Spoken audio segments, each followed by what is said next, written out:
Shalom, shalom peuple de Dieu. Nous sommes très heureux ce matin de nous retrouver ensemble. Hier nous avons célébré la fête nationale, la fête de l'unité nationale. Et aujourd'hui nous avons la fête de l'ascension. Et je voudrais préciser, ça dépend des convictions des uns et des autres. Et ça dépend de votre croyance chrétienne. Aujourd'hui c'est la fête de l'ascension pour plusieurs chrétiens.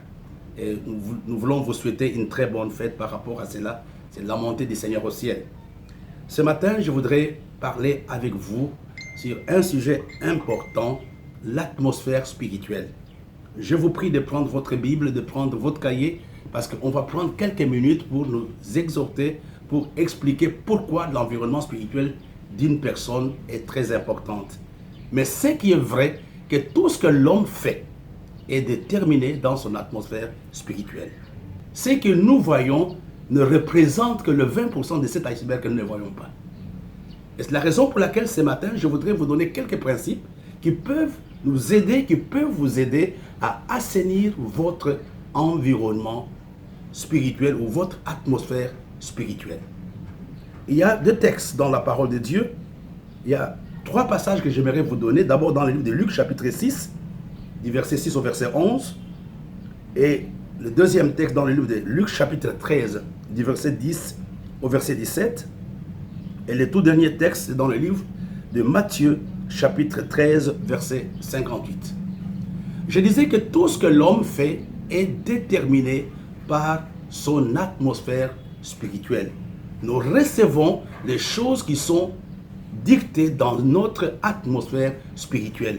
L'atmosphère spirituelle est constituée des entités spirituelles invisibles qui peuvent faire le bien tout comme ils peuvent faire le mal. L'atmosphère spirituelle d'un homme est constituée par les démons, il est constitué par les anges de Dieu.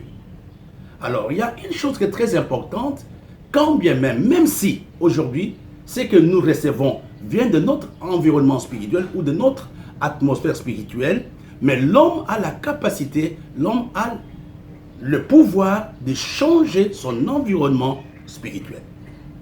L'homme a le pouvoir de changer son environnement spirituel. C'est ça le but de ce message.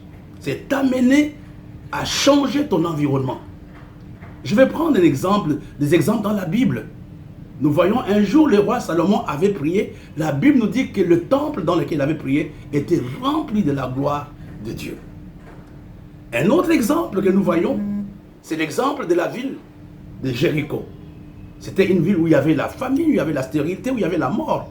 C'était le prophète Élisée, à la demande des habitants de Jéricho, qui avait assaini la ville de Jéricho dans laquelle il y avait la mort.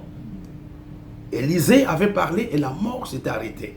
Je voudrais aussi t'encourager ce matin que par la prière que tu vas faire, par les déclarations prophétiques que tu peux faire, tu peux assainir ton environnement spirituel. Quand nous regardons dans la parole de Dieu, il y a un élément important. Qu'est-ce qui amène le changement de l'environnement spirituel? C'est ce qui est important pour nous ce matin. Qu'est-ce qui peut vraiment amener un environnement à être assaini ou à être sain? Sain de S-A-I-N. D'abord, je voudrais nous rappeler quelques éléments qui sont très importants. Un homme qui veut changer son environnement spirituel doit être un bâtisseur d'autel. Un bâtisseur d'autel. L'autel, c'est un endroit élevé sur lequel l'homme est en contact avec Dieu. Et nous devons bâtir un certain nombre d'autels pour que notre environnement spirituel change. Le premier autel que l'homme doit bâtir, c'est l'autel de son cœur. C'est dans le livre de Jean, chapitre 4, verset 21 au verset 24. Donc nous devons bâtir, donc l'autel est un endroit dans lequel l'homme rencontre Dieu, ou dans lequel Dieu rencontre l'homme. Le premier autel que tu dois bâtir pour assainir ton environnement spirituel, c'est l'autel de ton cœur. Et comment? Premièrement, il y a de petites choses que je voudrais te montrer. Premièrement, par la repentance. Tu bâtis ton autel par la repentance. C'est reconnaître devant Dieu qu'on est pécheur, etc. La deuxième chose, par le pardon et la réconciliation avec Dieu et mon prochain. Tu ne peux pas aujourd'hui avoir un environnement serein, un environnement sain si tu vis dans la haine. C'est difficile. La troisième chose, nous bâtissons notre autel par la paix intérieure et par la paix que nous faisons avec les autres. Et la paix que nous avons, c'est Dieu, c'est le Saint-Esprit qui peut nous donner la paix intérieure. Le dernier élément par rapport donc à l'autel de notre cœur, c'est manifester le fruit de l'esprit. Je reprends. Pour assainir ton environnement spirituel, tu dois être un bâtisseur d'autel. Le premier autel que tu dois bâtir, c'est l'autel de ton cœur. La repentance, le pardon, la réconciliation, la paix intérieure, la paix avec les autres et la manifestation des fruits de l'esprit. Là, c'est le premier autel que tu dois bâtir. N'oublie pas la définition, l'autel, c'est un endroit élevé sur lequel nous rencontrons, c'est un endroit sur lequel nous faisons le sacrifice à Dieu ou à une divinité dans son ensemble. Et le deuxième autel que nous devons bâtir, j'ai appelé cela, c'est l'autel de la prière et du jeûne. Non seulement nous avons l'autel de notre cœur, mais le deuxième autel, c'est l'autel de la prière et du jeûne. Nous avons cela dans le livre de 2 Chroniques, chapitre 7, verset 1. Nous l'avons donné tout à l'heure. Lorsque Salomon y achevait de prier, le feu descendit du ciel et consuma l'holocauste et les sacrifices, et la gloire de l'Éternel remplit la maison. Le deuxième autel, c'est l'autel de la prière et du jeûne. Sois un homme de prière pendant ces temps. Sois un homme qui accepte de faire des jeûnes pour que la gloire de Dieu vienne. Quand nous prions, la gloire de Dieu descend. Et le troisième type d'autel que l'homme doit bâtir, c'est l'autel de la louange et de l'adoration. Par la prière, par le jeûne, par la louange et par l'adoration, nous bâtissons notre autel. Et le dernier autel, c'est les dons sacrificiels. C'est les dons sacrificiels. Je vais d'abord vous donner 3 références par rapport à la louange et à l'adoration. 2 Chroniques chapitre 5, versets 13 à 14. 2 Chroniques chapitre 20. Pensons un peu au roi Josaphat. Quand il avait été attaqué, il avait fait seulement la louange et Dieu avait tendu l'embuscade et ses ennemis étaient vaincus. Philippiens chapitre 3, verset 1. Hébreux chapitre 13, verset 15. Et le dernier type d'autel que nous devons bâtir, c'est l'autel de dons sacrificiels. Des choses que nous donnons à Dieu. Ce que nous offrons à Dieu peut constituer un autel. Pensons un tout petit peu à Noé. Quand Noé est sorti de l'arche, il avait bâti un autel à Dieu, sur lequel il avait mis des sacrifices. Pour que la plaie puisse s'arrêter en Israël, David avait fait la même chose. Et je voudrais vous encourager ce matin à être le bâtisseur d'autel. Par rapport à d'abord votre cœur, vous devez le confier à Dieu. Par la prière et le jeûne, par la louange et l'adoration et par les dons sacrificiels. Pourquoi nous bâtissons l'autel? Je suis en train de vous amener quelque part. Pourquoi l'homme doit bâtir l'autel? Je vous ai dit que l'autel est un moyen par lequel Dieu passe pour que l'environnement spirituel soit assaini. Pour que ton environnement spirituel soit assaini. Et quand est-ce qu'on dit, à quel moment on dit que cet environnement spirituel est assaini ou bien cet environnement spirituel est bon? Ah, c'est ça la question. C'est ça la question que nous devons nous poser. Et c'est ça l'objectif de ces messages. L'environnement spirituel est assaini quand la présence de Dieu l'envahit. Ce matin, je voudrais vraiment, là où tu te trouves, que tu aies soif de la présence de Dieu. Mon frère, dans la détresse, dans le problème, dans les difficultés, tu peux tout perdre. Ne perds pas la présence de Dieu. Et je me rappelle avec notre bien-aimé Isaac, pendant la famine, parmi les choses que Dieu va lui promettre, il lui a promis la prospérité, etc. Mais c'était sa présence. Et David veillait là-dessus. Il voulait être sûr qu'il était avec Dieu. David voulait être convaincu que Dieu était avec lui. Je vous donnerai quelques références et nous allons continuer notre émission dans le livre d'abord de Psaume chapitre 100, verset 2. La Bible nous dit: servez l'Éternel avec joie, venez avec allégresse en sa présence. La Bible nous exhorte de rechercher la présence de Dieu. Aujourd'hui, le jour de l'ascension, je voudrais que là où tu te trouves, dans ta chambre, que tu puisses prendre 5 minutes, 1 minute, que tu dises à Dieu, j'ai besoin de ta présence ce matin. La Bible nous dit, venez avec allégresse en sa présence. Il y a un autre texte dans le psaume 41, la Bible nous dit, tu m'as soutenu à cause de mon intégrité et tu m'as placé pour toujours en ta présence. Donc, la présence de Dieu n'est pas un mythe, c'est une réalité. Et nous devons avoir soif de la présence de Dieu. Toi qui me suis, je ne sais pas où tu te trouves. Qu'est-ce qui caractérise ton environnement spirituel? Est-ce que tu es dans la présence de Dieu ou tu es hors de la présence de Dieu? La Bible nous exhorte ce matin à venir dans la présence de Dieu. Et je voudrais te donner quelques points qui sont très importants. C'est que nous gagnons quand nous sommes dans la présence de Dieu. Et j'en profite aussi pour bénir les techniciens qui m'aident à arranger tous ces enseignements, qui donnent des références bibliques. Je voudrais que nous puissions prier pour lui. Et je dis aussi merci à toutes les personnes qui prient pour nous, pour que nous puissions être capables ce matin de vous donner cette émission. Quelles sont les choses que nous gagnons dans la présence de Dieu? La première chose, nos prières ne peuvent pas être exaucées hors de la présence de Dieu.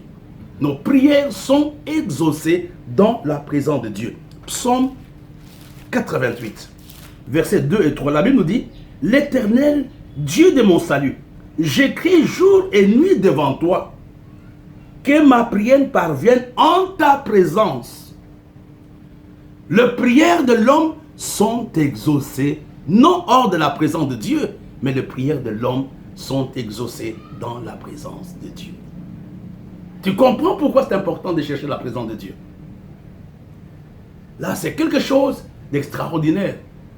De savoir que tes prières ne peuvent être exaucées. Il y a des gens qui prient beaucoup, à gauche et à droite, mais qui ne cherchent pas ces grands dieux, qui ne cherchent pas la présence de Dieu. Il y a un chant, j'ai soif de ta présence. J'ai soif de ta présence. C'est ma prière pour quelqu'un ce matin. C'est ma propre prière, Seigneur. J'ai soif de ta présence. La deuxième chose que nous pouvons gagner dans la présence de Dieu. Allons ensemble dans le 1 Samuel, chapitre 18, verset 12. La Bible nous dit, Saül craignait la présence de David parce que l'Éternel était avec David et s'était retiré de lui, de Saül. La deuxième chose, tes ennemis te craindront seulement si tu es dans la présence de Dieu. C'est dans la présence, quand un homme est dans la présence de Dieu, les sorciers, le magicien, le marabout les craignent. Regardez, David était un jeune homme. Mais Saül, malgré son organisation, il avait l'armée, il avait l'argent, mais il avait peur de David. Pourquoi? À cause de la présence de Dieu qui était avec David. Ce matin, je voudrais t'encourager à désirer, à rechercher la présence de Dieu. Il y a deux choses qui peuvent amener la présence de Dieu dans la vie d'un homme. Premièrement, par la mise en pratique de la parole de Dieu. Et deuxièmement, par une vie de prière continue. Je suis en train de vous donner des avantages que nous pouvons avoir dans la présence de Dieu. Le premier avantage, les prières de l'homme sont exaucées dans la présence de Dieu. Et la deuxième chose, les ennemis craignent les hommes et les femmes qui sont dans la présence de Dieu. Regardons un autre avantage dans les Actes chapitre 2, verset 28. La Bible nous dit, Actes chapitre 2, verset 28. La Bible nous dit, « Qui m'a fait connaître le sentier de la vie, tu me rempliras de joie par ta présence. » Nous avons un monde aujourd'hui de gens qui dépriment, des gens qui désespèrent, des gens qui sont toujours de mauvaise humeur. Non, mais bien aimé, une autre chose que je peux recevoir dans la présence de Dieu, c'est la joie. La Bible nous dit que quand nous sommes dans la présence de Dieu, Dieu nous remplit de sa joie. Et la joie de la présence de Dieu n'a rien à faire avec le matériel. N'a rien à faire parce que j'ai mangé, parce que je n'ai pas de problème. Non, mon frère et ma soeur. Tu peux prendre des comprimés, tu peux boire, tu peux faire un tas de choses. Tu peux même être riche, mais sans joie. Mais dans la présence de Dieu, il y a la joie. Dans la présence de Dieu, il y a l'exaucement de nos prières. Dans la présence de Dieu, nos ennemis nous craignent. Wow. Dans la présence de Dieu, nos ennemis nous craignent. Regardons un autre verset. Psaume 65. C'est la raison pour laquelle je vous ai dit de prendre un bout de papier. Psaume 65, verset 5. La Bible nous dit, heureux celui que tu choisis et que tu admets en ta présence, pour qu'il habite dans tes parvis. Nous nous rassasierons du bonheur de ta maison, de la sainteté de ton temple. Un autre avantage, le quatrième avantage, un homme qui est dans la présence de Dieu est un homme qui jouit de bienfaits de Dieu. Le bienfait de Dieu, le mariage, la promotion, la guérison, les voitures, les relations, nous les trouvons quand nous sommes dans la présence de Dieu. Un homme qui est dans la présence de Dieu jouit de bienfaits de Dieu. Nous voyons aussi que c'est dans la présence de Dieu que nous recevons une parole véritable de la part de Dieu. Je vais voir cela. Exode chapitre 23. Excusez-moi, je le trouve rapidement. Verset 21 au verset 22. La Bible nous dit, tiens-toi sur tes gardes en sa présence et écoute sa voix. Ne lui résiste point, parce qu'il ne pardonnera pas vos péchés, car mon nom est en lui.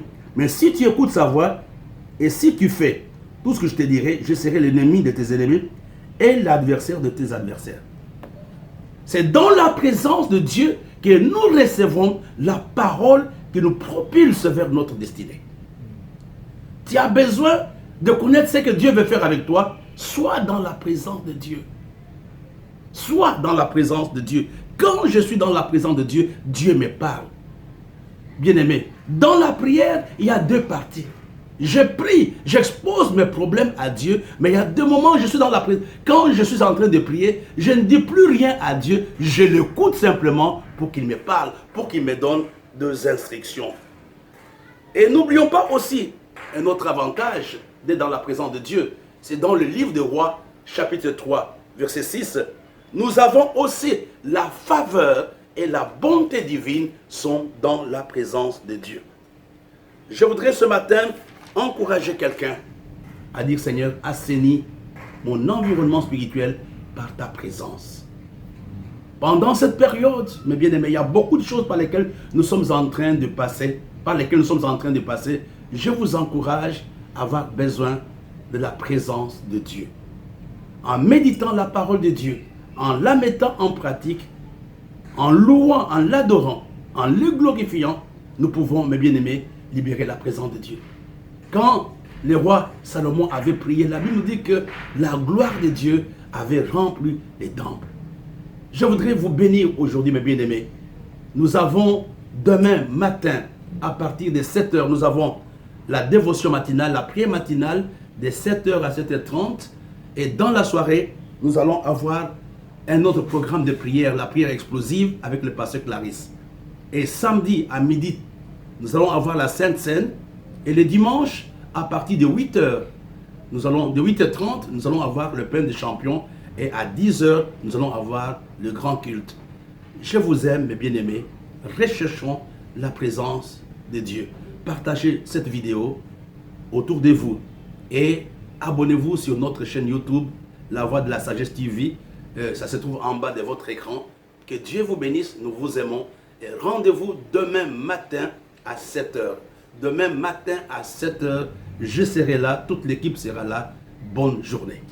Your love is kind.